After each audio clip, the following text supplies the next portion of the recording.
বিয়ার কামড়া সাইরা ফালাই ডাইকা নে কাজে আমাকে অনেক সময় আমার গেটতে বাইরে এলে বলতো যে ভাই তুমি কি রোহিত গানটা যে গাইছিলা তুমি ওইটা শুনছিলা আমি তো ভাই ওইটা তো আনি না আমার মতো হইতো তো পারে এই আল্লাহ দিছে তোর বনের পাগল করা দুই নয়ন তোর চায় দেখতে ভালো তোর ছোট বোন।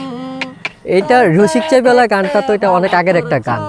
তো আমি তো আগেই আপনাকে বলছি আমি শরীফুদ্দিনের বেশি পছন্দ করি, শরীফুদ্দিনের গান আমি বেশি লাইক করি। তো রিলসে নেওয়ার পরে তার রিলসে ব্যাপারটা ভাইরাল হয়ে গেছে গানটা। বিয়ের বয়সটা হয়ে আলহামদুলিল্লাহ পার হয়ে যেতেছে, এটা কোনো বিষয় না, মানে যত তাড়াতাড়ি বিয়ে করবো তত তাড়াতাড়ি লেগে ভালো। ভবিষ্যৎ পরিকল্পনা হচ্ছে বিজনেস।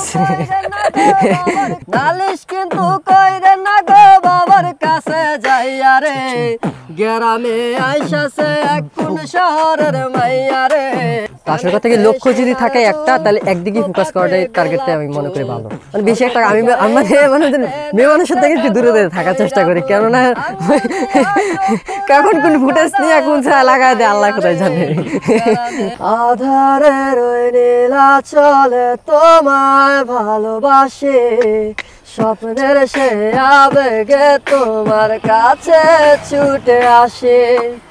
শুরুটা হচ্ছে আপনার কোভিডের সময়। কোভিডে যখন আমরা লকডাউনে যখন থাকতাম সবাই, তখন ফ্রেন্ড সার্কেলটা তখন আমরা অনেক সময় সবাই তো বেশিরভাগ ঘরে বসে থাকতো।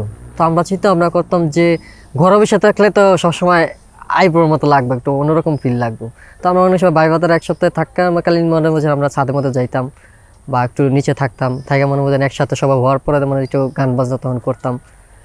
ওইখান থেকেই মনে হয় আস্তে আস্তে পরে হওয়াটা। তো আমার ফ্রেন্ডে তখন আমার বলতো যে মধু তুমি টিকটকে ভিডিও ছাড়তে পারো বা রিলসে বা ইউটিউবে তুমি কন্টেন্ট করতে পারো এইসব বিষয় নিয়ে। তখন আমি এই বিষয়টার একটা এত মানে গ্যারাজ দিয়ে নিই। তো যখন আস্তে আস্তে যখন দেখতেছি কি জিনিসটা আমার কাছে খুব ইজিলি হয়ে যেতেছে, ও ইজিলি পারতেছে আমি ইজিলি পারতেছি ব্যাপারটারে, তো আমরা জিনিসটা নিয়ে গেলাম টিকটকে। তো টিকটকের মাধ্যমটা হচ্ছে আমার ওর কাছ থেকে। তো ও তখন টিকটক করতো। তো ও আমাকে বলতেছে কি বন্ধু আমি একটা গান আছে তো একটা রিকোয়েস্ট করতেছে গানটা তুমি একটু বলো। তো আমি একটা গানটা গাইছিলাম, গাওয়ার পরে ওইখান থেকে আস্তে আস্তে জিনিসটা শুরু। এটা রসিক চাইবেলা গানটা তো এটা অনেক আগের একটা গান। তো আমি তো আগেই আপনাকে বলছি আমি শরীফুদ্দিনের বেশি পছন্দ করি, শরীফুদ্দিনের গান আমি বেশি লাইক করি।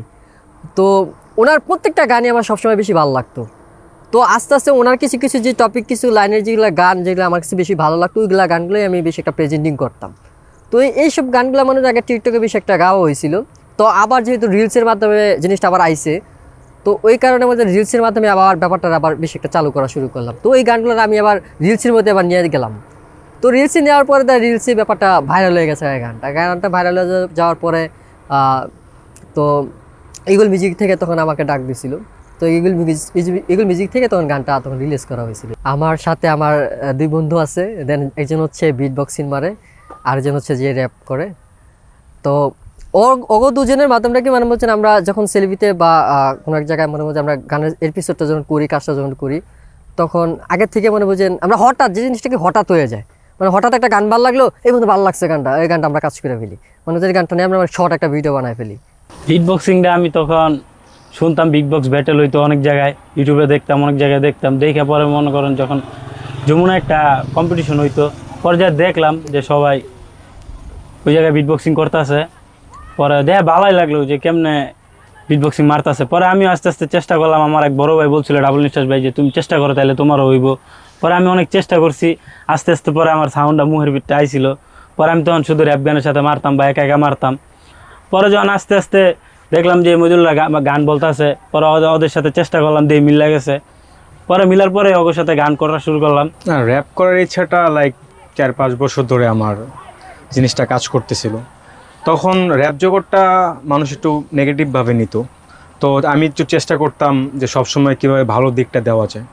তো যখন মহিদুল সং করতো তার পাশাপাশি আমিও কিছু কিছু র্যাপ করার চেষ্টা করতাম যেন মানুষ জিনিসটাকে সুন্দরভাবে নিতে পারে। তো মজার যখন মহিদুল গান বলে তখন আমারও একটু মজার লিরিক্স বা ক্রেজি লিরিক্সগুলো বের হয়ে যায়। তখন অনেক মানুষ শুনে বলতো আমাকে জিনিসগুলো সুন্দর হইতেছে, ভালো হইতেছে, এভাবে করে যাও, এভাবে নয় এভাবে করে যাও। তখন আস্তে আস্তে ট্রাই করতেছি, মহিদুল, তারপর হচ্ছে সজীব, তারপর আমার আরও ফ্রেন্ড সার্কেল আছে, তারা অনেক উৎসাহ দিত। তো আস্তে আস্তে করতে করতে দেখা যেতেছি যে এখন একটু ভালো ভালো আরও বেশি সাড়া পাইতেছি। সামনে আরও ভালো ভালো কিছু করার চিন্তা ভাবনা আমার আছে। আমার কমেন্টের মধ্যে বেশিরভাগ নেগেটিভতে বেশি পজিটিভ ভালো কমেন্ট বেশি আসে। তো অনেক কমেন্টগুলো যখন দেখি তখন আমার নিজের কাছে ভালো লাগে, মানুষ একটা উৎসাহ দিচ্ছে আবার আমাকে। যারা খারাপ কমেন্ট করে তখন আমাদেরই দর্শক যারা আমাদের ভালোবাসে তাদেরকে গিয়ে আবার রিপ্লাই দিয়ে দেয়। তারা একটা জিনিস কি মনে বুঝছেন, গানের বিষয়ে আমি কম কথা শুনি, দেন হচ্ছে অনেকে জানে না যে ও যে বিট বক্সিংটা মারে, যে কি ও এমন করে কেন, মানে বিশ্বাস করতে চায় না যে মানে ওর ধারাতে যারা আমার গানটা আরো বেশি সুন্দর হচ্ছে, মানুষের কাছে যে ভালো মতো পৌঁছাইতে পারতেছে জিনিসটা, এইটাই। দেন অনেকে তো বুঝে না জিনিসটা যে মানে ওকে পাগল না ছাগল না এমন করে গেলে। ভাষার রেসপন্স ধরতে গেলে এটা আলহামদুলিল্লাহ খুব ভালো ছিল। মনে বুঝেন আমার ফ্যামিলি তো ওনারা মনে বুঝেন মানে আগের একটু যুগের মানুষ, তো ওনারা বেশি একটা বুঝতে পারে না। তো আশেপাশে যারা মনে থাকতো মানে তারাই বেশিরভাগ মনে বুঝেন উৎসাহ দিত আমাকে। আমাকে অনেক সময় আমার গেটেতে বাইরে এলে বলতো যে ভাইয়া তুমি কি রসিক সাহেব গানটা যে গাইছিলাম তুমি ওইটা চলছিলেন, আমি তো বাইরেটা তো আমি না, আমার মতো হইতেও তো পারে। মানে ওইসব জিনিস বলে মানে আমি অনেক জিনিসটা উড়াই দিতাম। মানে আমি কখনো মনে বুঝছেন মানে প্রেজেন্টলি যে ব্যাপারটা আছে আমি নিয়ে আসবো, মানে আমার কাছে নিজের কাছে খুব আনইজি ফিল লাগে। বিয়ের বয়স তো হয়ে আলহামদুলিল্লাহ পার হয়ে যেতেছে, এটা কোনো বিষয় না। মানে যত তাড়াতাড়ি বিয়ে করবো তত তাড়াতাড়ি লেগে ভালো। বিয়েটা এখন আমি ওই জিনিসটা এখন নিচ্ছি না। আমি আলহামদুলিল্লাহ মানে সামনে ভালো কিছু করার মানে চেষ্টা করতেছি। সামনে যদি ভালো কিছু করি তাহলে হয়তো বা ভবিষ্যৎ পরিকল্পনা হচ্ছে বিজনেস। গান তো এটা থাকবে, এটা আমার পাশাপাশি থাকবে। দেন ওইটার পাশাপাশি মানে আমার বিজনেস যেটা আছে ওইটা তোমার থাকবে। এটা মানে আমার দিকটা হচ্ছে কি মানে একদিকে থাকাটাই মানে আমার কাছে ভালো মনে হয়। মানে বেশি দেখলে মনে বুঝছেন মানুষ একটু বেশি অন্যরকম দিকে নিব, মানুষের নেগেটিভ পজিটিভ অন্যদিকে নেয় ব্যাপারটা। তো আসল কথা কি লক্ষ্য যদি থাকে একটা, তাহলে একদিকেই ফোকাস করাটাই টার্গেটটা আমি মনে করি ভালো। ক্রেজি ফ্যান অনেকে মজা নিত যে এই আপনার রসিক চাপিওয়ালা এটা না, এই তোর চেয়ে দেখতে পাচ্ছ ছোটো বড় এই ভাই গানটা এটা করতেন না। এটা নিজের কাছে খুব ভালো লাগতো। মানে ওরা যখন মানে ভালো একটা পজিটিভ মানে সুন্দর একটা কথা বলতো আমার নিজের কাছে ভালো লাগতো অনেক। মানে এইটুকুই। দেন মানে বেশি একটা আমি মানে মেয়ে মানুষের থেকে একটু দূরে থাকার চেষ্টা করি, কেননা কখন কোন ফুটেজ নিয়ে কোন ছায়া লাগায় দেয় আল্লাহ কোথায় জানে।